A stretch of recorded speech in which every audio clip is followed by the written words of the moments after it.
তোমরা তালা দিবা, তোমরা হাতাহাতি করবা, আর তোমাদের ইলেকশন আমাকে করে দিতে হবে, মামার বাড়ির আবদার। আমি মনে করি না রাকসু নির্বাচন আমাদের ছাত্রদের নির্বাচন। এর পরিবেশ পরিস্থিতি, পারস্পরিক সৌহার্দ্য এগুলো বজায় রাখার দায়িত্ব আমাদের সবার ভিতরে আছে। আমি তো নিজে খুশি হতাম যদি সম্পূর্ণ আমাদের সামর্থ্য এবং আমাদের ভিতরে যে সৌন্দর্য আছে সেইটা দিয়েই রাকসু নির্বাচন হয়ে যেত, আমি তাতে খুশি হতাম। আমরা কেন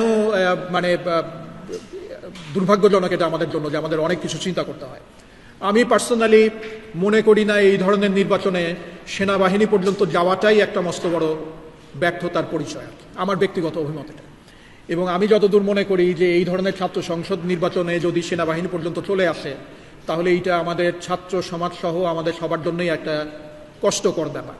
তো আমি সেনাবাহিনী নিয়ে আপাতত কোনো চিন্তা করছি না। এটা হচ্ছে প্রথম প্রশ্নের উত্তর। আমি সেনাবাহিনী নিয়ে কোনো রকম চিন্তাভাবনা করছি না। সেই পরিস্থিতি সৃষ্টি হবে কিনা, সেই পরিস্থিতি তো আমার নির্বাচন কমিশন, আমার শিক্ষক মণ্ডলী তারা করবে না। যারা করবে তারা ওই পর্যায়ে পর্যন্ত নামবে কিনা সেই উত্তর তো আসলে আমি দিতে পারবো না আর কি। আমার নিজের কোনো ইচ্ছা নেই যে এখানে আর্মির ইনভলভমেন্ট থাকুক আর কি। এটা হচ্ছে এক নম্বর। দুই নম্বর হচ্ছে যে আমি আমার নির্বাচন কমিশনের প্রশংসা করেছি এবং আবারও করি। ওই দিন যে পরিস্থিতি সৃষ্টি হয়েছিল এবং তাদের সম্পর্কে যে কথাবার্তাগুলো এসছিল, যে ভাষায় স্লোগান দেয়া হয়েছিল, যারা আছেন তাদের প্রশংসা করি এই কারণে তারা প্রত্যেকে উচ্চ নৈতিকতার মানুষ এবং অসম্ভব আত্মসম্মান বোধ আছে তার।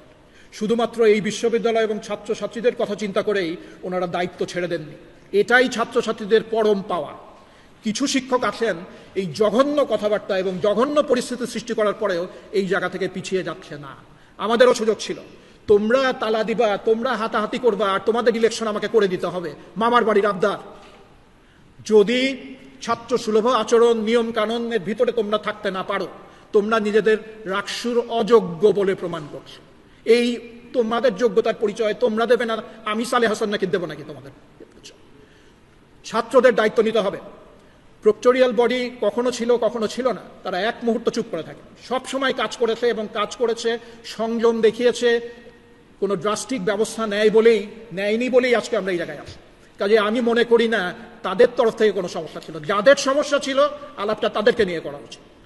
তারা যদি ভবিষ্যতে এই ধরনের আলাপ করে, আচরণবিধিতে যা কিছু আছে আমরা সেটা ইমপ্লিমেন্ট করার চেষ্টা করব। তারপরেও যদি, এটাকে আমি অসভ্যতা ছাড়ার কোনো কিছু মনে করি না, তারপরেও যদি এই অসভ্যতা জারি থাকে তাহলে রাকসু নির্বাচন অসভ্যতার শিকার হবে। এটার দায়িত্ব যাদের তাদের নিতে হবে।